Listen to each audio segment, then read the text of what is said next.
acquired company or an acquired startup. So after this whole acquisition process happened, as a founder, what freedoms or responsibilities did you have to let go of? And what was that like for you? Yeah, it was definitely different. And that was one of my worries is that, especially it just from freedom perspective. So I came from service restaurant industry, then pivoted into a marketing agency startup, complete freedom, flexible schedule, complete control of everything to going to being a minority shareholder in an acquired company with someone else who has majority ownership. So yeah, my biggest concern was that things would change, that but the dynamic of my position would change, my routine, that I would have additional red tape and barriers to do things I wanted to. Thankfully, most of that didn't change. The investor who purchased, he is a hands off as far as like the daily routine of things kind of workflow. He doesn't care to be involved in that. He wants to align on big vision, 5 year, what we're building, agree on that, and then trust me to do the daily steps. So most of that, I still have complete control of the company, the hiring decisions, firing. I don't have to get approval for budgets, things like that, unless it's some extreme investment that goes beyond what our actual cash flow is. Then that would require,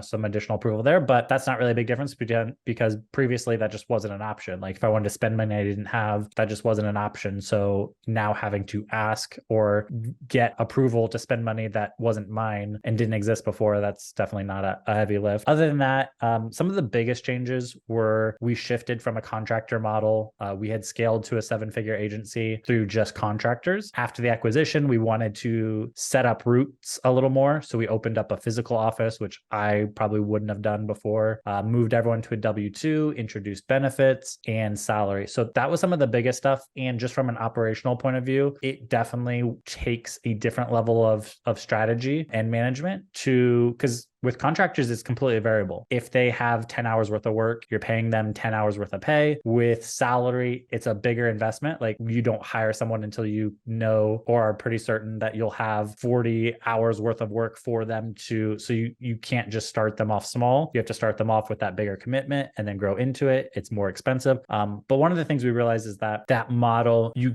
can attract better talent. You can maintain obviously better talent. You're not going to get the best people to work for you for contract commitments and no benefits. So it's definitely been a big shift that's helped us scale. I think that those are some of the biggest ones. As far as freedoms or things that I had to give up, it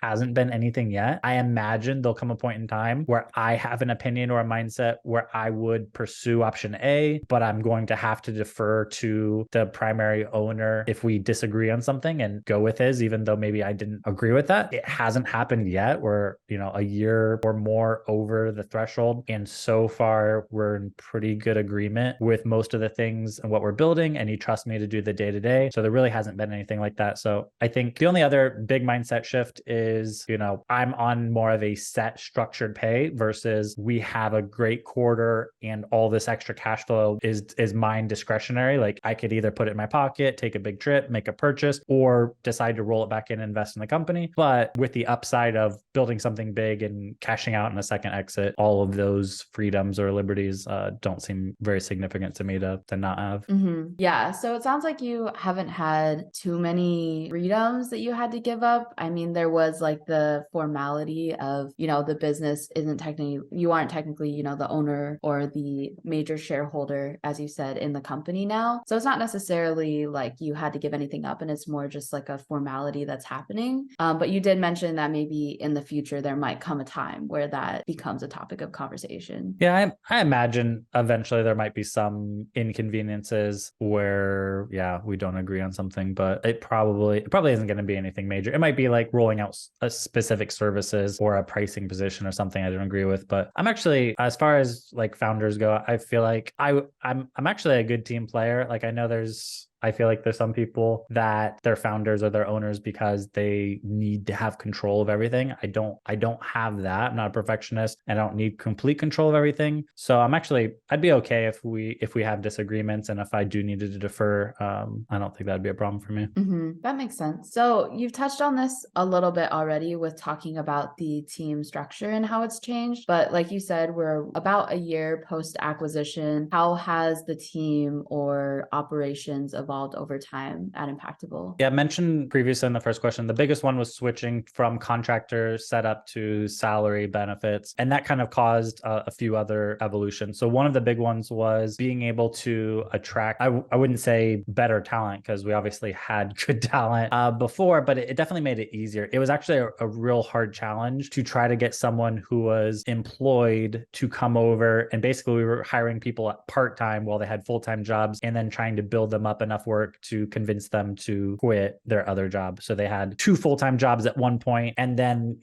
we're still like growing startups. We'd have to convince them to leave their what they considered their safe job to here. So being able to offer people salary packages, benefits, and more reliability from an established company versus a startup that's only offering contractor positions, that was a big difference. The team then has evolved to more formalized structure. Like now we have actually teams. We have a more definite structure where we have the directors of ops and sales, and we have team leaders and now mentors and account managers and people inside and outside of their 90-day training. There was a lot of people who were doing a lot of different things. We had outreach and ads, and we definitely were able to segment a lot better after we switched to salary, where we have people that are dedicated resources to outreach, dedicated resources to ads. And then even within ads, we're now starting to segment, these people are responsible for strategy. These people are responsible for managing the relationship. These people are going to be responsible for the back end configuration and production work and account stuff. And so getting people more kind of dialed into specific areas that they can go deeper in has definitely been a big evolution. And then the other big thing is when you have a long-term staff, you can invest in them. We're trying to do a better job now of investing in the knowledge and growth our team as marketers, which I think when you have the contractor model, it's just you're trusting that they're educating themselves and improving themselves in order to stay relevant. So you're not having to do that. But it's actually pretty nice when you take it then in-house and you're growing your own team, your people become a pretty good asset. Whereas if they're contractors, you can help them upskill, but then they're just going to pretty much, they have a lot more options, and it can hurt long term, or just raise their prices like way faster than maybe the typical increases with staff. So I feel pretty good about the structure there. I think that's some of the biggest ones.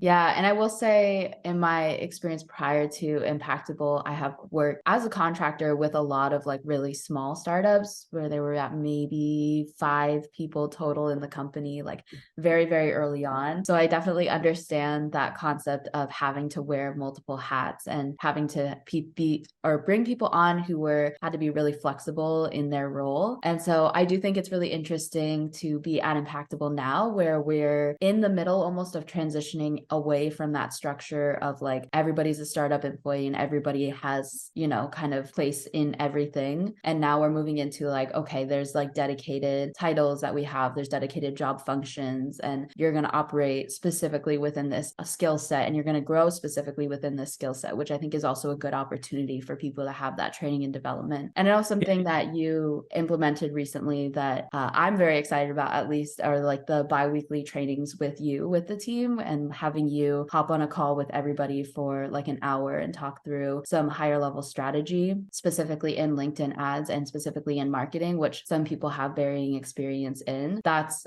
been a really exciting development here. And I'm a big advocate for training and development. So it's awesome to see that kind of investment from the company in the team too. There's a famous saying that when you got more problems or more money, you got more problems. So having more money through this acquisition, has it caused or uncovered any unexpected challenges? First, I was going to mention is mo money, mo problems. I know that's the way you say it. And you tell me how gangsta you are, which is very believable with your little with this nerdy wall of notes behind me. post-it notes. People will probably believe you're very gangster. Yeah, but so more money, more problems. I think it was a funny question. But yeah, it actually is true. I think the biggest thing, and I'll keep this one short, the biggest thing is previously when it was just me, I would take small calculated risks. And I still do that. And so I was an online poker player for a while. I don't know if I told you this. A tournament poker player, high stakes. I was like I think I was considered semi-professional in mid stakes poker. investor. I could see that. I would be playing 5 or 6 tournaments like at a time. Like I was one of those that had like the screens. So I'm used to taking small calculated risks, and some of them pay off big, some of them, you lose, but it's not a big deal. And so that's how I ran the startup, and I would take small calculated risks because it was my money. Afterwards, with kind of investor backed or post acquisition, the expectation, and I think it's the same mentality that I see with like some of these funded startups. Obviously, that's on a different scale. I'm not saying we're like a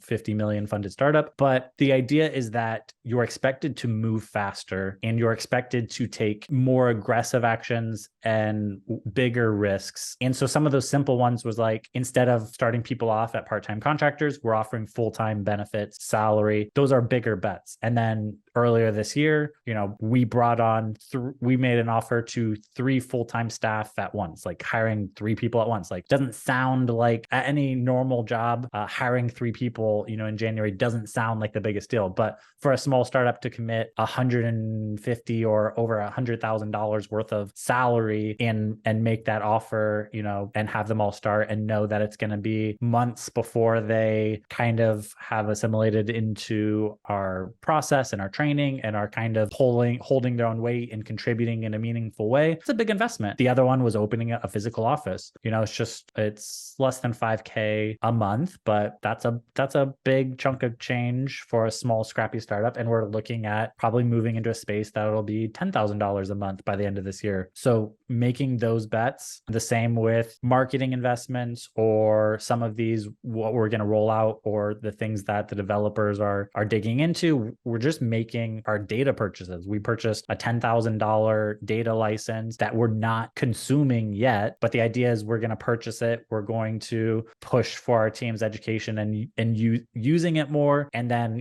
break even on that might be 5 months down the road of getting this data. So there's just bigger bets, which are riskier because if we hit, a handful of months, now we don't have the risk of like going bankrupt because we're investor backed and he has deep pockets. But, I don't want to touch any additional money. I want us to do it. I kind of still run things with a mentality that it's my bank account and that, I don't want to I need a certain level of cushion, and I don't act like I have any kind of safety net. So in my mind, I still think these are risky situations, and we're putting ourselves out there, even with hiring you, not that you were in and of itself a big risk, but we're hiring you.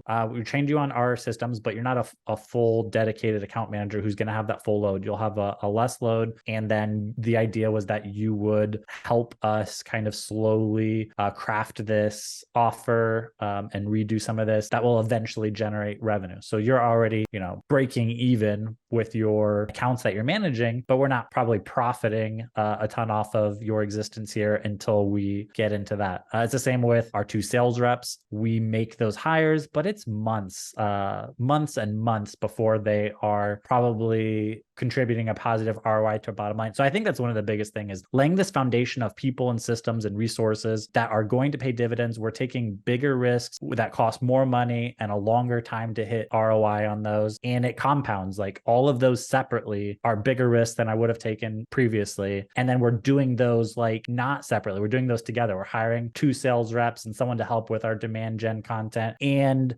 bringing in, some other hybrid account managers and whatnot. It's definitely bigger risks, more consistently, and bigger deal sizes and costs, I guess. Yeah. I feel like to an extent, owning a business is essentially a series of calculated risks in various different places, right? Yeah. It's not for the faint of heart, and so it's kind of like poker too, where you have incomplete information. Like one of the things I liked about poker is that it is mathematical. There are things you can know. And if you're good at math and equations, you can know more than the person next to you, but you're never going to know everything. You're making the best decisions you can with the information you have, and you're making these small, consistent, calculated risks. And business is no different. But when you're moving faster, you're actually working with less information because you're moving a little too fast. You're making investments with less time, and you're making bigger bets that could have bigger, more catastrophic results. So it's just like the stakes are higher. It's like you're